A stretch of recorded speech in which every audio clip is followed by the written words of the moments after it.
From the very beginning of Invincible, Omni-Man has been one of the most complex and controversial characters in the story. First introduced as Earth's greatest protector, he quickly became its greatest threat. But after everything he did, after all the death, betrayal, and destruction, he returned. And not just to fight, but seemingly to change, to help, to redeem himself. But here's the question that fans still argue about to this day. Did Omni-Man truly change? Or was it all part of a bigger plan? Let's break it down. When we first meet Nolan Grayson, aka Omni-Man, he seems like your typical Superman-type hero. Strong, confident, beloved by the public. A family man with a wife, a home, and a teenage son just discovering his powers. But by the end of Season 1, that image shatters. Omni-Man reveals his true mission, to weaken Earth and prepare it for conquest by the Viltrumite Empire. And when the Guardians of the Globe stood in his way, he didn't hesitate. He slaughtered them. That moment, and everything that followed, painted Nolan as a villain of terrifying magnitude. But here's what complicates everything. He hesitated when it came to Mark. He tried to push him to join the Empire. He nearly beat him to death, trying to make him see the Viltrumite way. But in the end, something in Nolan broke. He left Earth. He flew into space, bloodied, emotionally torn, and alone. That could have been the end, but it wasn't. In Season 2 and beyond, Omni-Man reappears, and this time, he's different. He shows regret. He explains. He tells Mark that he was wrong, that the Viltrumite way is broken, and that he wants to make things right. But how much of that is real? Let's start with his time away from Earth. Nolan didn't just run. He went to another planet, built a new life, and even started a new family with a Thraxan woman. But he didn't conquer it, he protected it. When the Viltrumites came to destroy it, Nolan fought them. He was willing to die to protect a world he once would have seen as insignificant. That looks like growth. That looks like change. And when he reunites with Mark, he's not the same father who demanded loyalty through fear. He's vulnerable. He's honest. He tells Mark the truth about Viltrumite history, about how he was raised, about the horrors he committed. But here's where the theory comes in. What if this whole arc, this apparent redemption, is just strategy? Let's think about it from a Viltrumite point of view. These people are warriors, conquerors. They don't tolerate weakness. If one of their best agents fails a mission, they either kill them or use them for something more. What if Nolan's exile wasn't punishment? It was part of a new plan?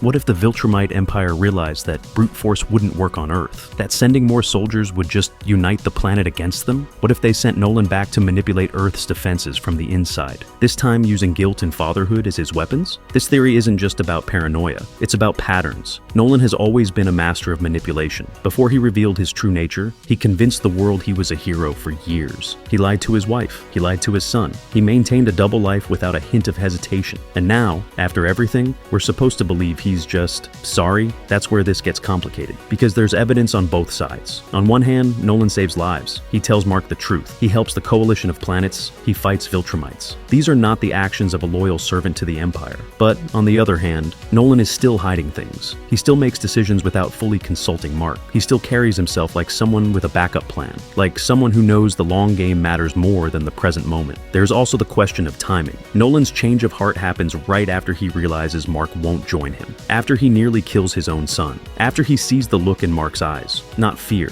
but disappointment. Is it possible that Nolan, for the first time in his life, felt something more powerful than loyalty to Viltrum? Shame? Some fans believe that moment was real, that it shook him to his core, that it made him question everything, that he truly wants to protect his family now, not just as a mission, but because he finally understands what love really is. But even if that's true, it doesn't erase the past. Nolan murdered innocent people. He led a double life for decades. He nearly destroyed the Earth. Redemption isn't just a speech in a changed outfit. It's action. It's sacrifice. And to his credit, he has been sacrificing. He's fought Viltrumites. He's risked his life. He's stepped into battles he knew he might not walk away from. But the question remains, can someone like Nolan Grayson ever truly be redeemed? Or is everything he's doing just another tactic in a war we can't see coming? The series doesn't answer this definitively, and that's part of what makes it so good. Nolan isn't a cartoon villain. He's not a clean-cut hero. He's somewhere in between. A man built for war, trying to figure out if peace is even possible for someone like him. So, where does that leave us? Omni-Man is back.